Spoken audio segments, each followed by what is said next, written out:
called POTS, Postural Orthostatic Tachycardia syndrome. I think that's how you pronounce it. I have no clue what it actually like is, but it's something to do with the autonomic nervous system, and it like affects my like heart. Oh, and I have fainted before and I have like gone unconscious, but that doesn't usually happen. That's only on like really bad days when it's hot out. So number one, I'm very sorry to hear this about Ms. Applegate's daughter.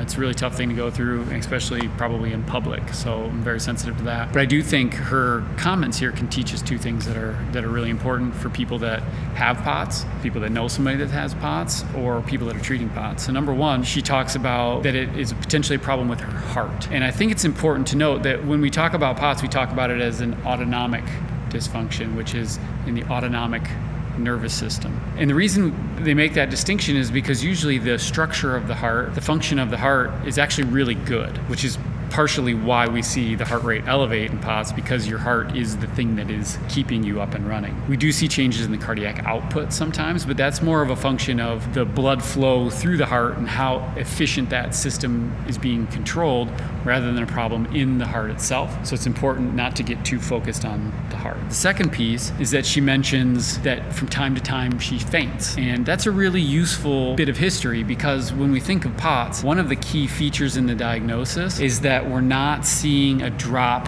in the blood pressure. When we think about fainting, a lot of times that's typically associated with a drop in blood pressure that causes us to faint. There are some other mechanisms that happen relative to protection. There's a little circuit in your brain that can kind of shut down that causes you to faint as well.